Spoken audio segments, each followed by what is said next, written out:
Disclaimer: اس video میں دکھائے جا رہے تصاویر اور اسلامی واقعہ کا کوئی تعلق نہیں ہے۔ یہ تصاویر صرف نظریاتی پیشکش کے لیے استعمال کی گئی ہیں۔ براہ کرم واقعہ کو سمجھنے کے لیے اصلی پیغام کو مد نظر رکھیں۔ بسم اللہ الرحمن الرحیم۔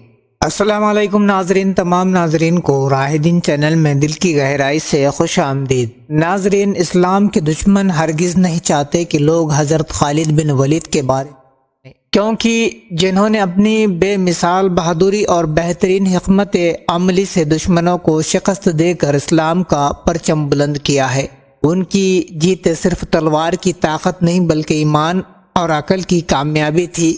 ہماری اس ویڈیو میں ہم ان کے زندگی کے ہر پہلو پر ایک پوری سلسلہ پیش کر رہے ہیں جو آپ کو ان کی شخصیت سے روبرو کرائے گا۔ ناظرین، بڑھتے ہیں واقعے کی طرف۔ آپ نے پچھلے ویڈیو میں دیکھا کہ حضرت رافع نے حضرت جرار رضی اللہ عنہ کو رومیوں کے چنگل سے آزاد کرایا تھا۔ ناظرین، اس کے آگے کا واقعہ، حضرت رافع نے خالد سے ان کے یہاں آنے کا سبب پوچھا تو بتایا کہ حضرت جرار کی رہائی کے لیے حضرت رافع کو روانہ کرنے کے بعد اسلامی لشکر نے ایسا سخت حملہ کیا کہ وردان کے لشکر نے پیٹھ دکھا کر ہر چاروں جانب بھاگنا شروع کیا۔ مجاہدوں نے مفرون رومیوں کا ہر جانب تعاقب کیا۔ وردان کہاں پوشیدہ ہو گیا وہ کسی کو پتہ نہ چلا۔ حضرت خالد نے اس کو بہت تلاش کیا تاکہ اس کو قتل کر دے، لیکن وہ ہاتھ نہ آیا۔ کچھ رومی سوار وادی الحیات کے راستے سے بھاگے، شاید ان میں وردان ہے یا گمان کر کے حضرت خالد نے ان کا تعاقب کیا تھا اور یہاں آ پہنچے۔ القصہ: حضرت خالد بن ولید وہاں سے تمام ساتھیوں کے ہمراہ قلعہ دمشق پر واپس آئے اور حضرت ابو عبیدہ بن جرار کو فتح کی خوشخبری اور تمام ارداد سنائی۔ اسلامی لشکر میں خوشی کی لہر دوڑ گئی اور سب نے قلعہ دمشق کی فتح کا پختہ یقین کیا۔ اسلامی لشکر دمشق میں مقیم تھا اور قلعے کا محاصرہ جاری رکھا تھا۔ بصرہ سے حضرت عباد بن سعید الجرمی حضرت خالد کے پاس آئے اور اطلاع دی کہ رومیوں کے 90,000 کا لشکر بمکہ میں اجنادین جمع ہوا ہے۔ حضرت خالد نے حضرت ابو عبیدہ سے مشورہ کیا، ہمارا لشکر ملک شام میں متفرق مقامات میں منتشر ہے، لہذا ان تمام کو خط لکھ دو کہ وہ ہم سے اجنادین میں ملے اور ہم بھی اب قلعہ دمشق کا محاصرہ ترک کر کے اجنادین کی جانب کوچ کرے۔ جنگ اجنادین ہرقل بادشاہ کو وردان کے لشکر کی شکست فاش اور اس کے بیٹے ہمران کے قتل کا مفصل حال معلوم ہو چکا تھا، لہذا ہرقل نے اس کو خط لکھا اور خوب ڈانٹ ڈپٹ کی، اور یہاں تک کہ لکھا کہ ماضی میں تو نے رومی لشکر کی جو خدمت انجام دی تھی اس کا لحاظ نہ ہوتا تو میں تیرے قتل کا حکم صادر کر دیتا۔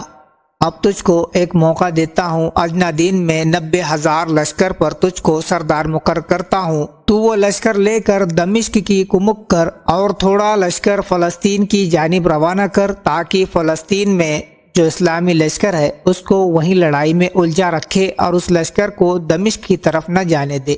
ہرقل کا خط ملتے ہی وردان فوراً اجنادین پہنچ گیا اور رومی لشکر کی سرداری سنبھالی۔ اسلامی لشکر کی ملک شام میں کیفیت اور تعداد حسب ذیل تھی۔ 33,000 لشکر حضرت ابو عبیدہ بن جرار کے ساتھ تھا جو دمشق آ کر حضرت خالد کے ساتھ مل گیا تھا۔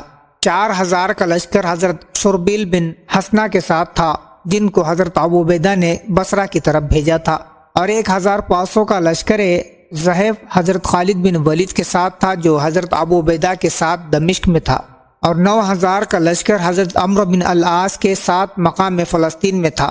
2,000 کا لشکر حضرت یزید بن ابی سفیان اور حضرت ربیعہ بن عامر کے ساتھ تھا، اور 1,000 کا لشکر حضرت معاذ بن جبل کے ساتھ بمقام حوران تھا، اور 1,000 کا لشکر حضرت نعمان بن مقرین کے ساتھ بمقام تدمور میں تھا۔ اس طرح کل لشکر 51,500۔ حضرت خالد بن ولید نے تمام لشکر کے سرداروں کو ایک ہی مضمون کا حسب ذیل خط لکھا جس کا ترجمہ یوں ہے: بعد حمد و صلات کے مطلب یہ ہے کہ تمہارے بھائی مسلمانوں نے ارادہ روانگی کا بجانب اجنادین کے کیا ہے، اس واسطے کہ وہ 90,000 فوج دشمنوں کی ہے جو قصد آنے کا ہماری طرف رکھتی ہے، بغرض بجھانے نور اللہ تعالیٰ کا اپنے منہ سے، حالانکہ اللہ تعالیٰ پوری کرنے والا ہے۔ اپنے نور کا، اگرچہ کافر لوگ اس کو برا جانے۔ بس جس وقت پہنچے یہ خط میرا تمہارے پاس تو جو مسلمان تمہارے ساتھ ہے ان کو لے کر ادنیٰ دین میں آؤ کہ تم ہم کو وہیں پاؤ گے۔ اگر چاہا اللہ تعالیٰ نے اور سلامتی ہو تم پر اور تمہارے ساتھی مسلمانوں پر۔ حوالہ فتوح شام صفحہ 64۔ ہر سردار کے پاس الگ الگ قاصد روانہ فرمایا۔ خطوط کے روانگی کے بعد حضرت خالد نے لشکر کو کوچ کا حکم دیا۔ حکم ملتے ہی مجاہدوں نے فوراً خیمے اکھاڑنے شروع کیے اور خیمے اور مال اسباب لپیٹ کر اونٹوں پر لادنا شروع کیا۔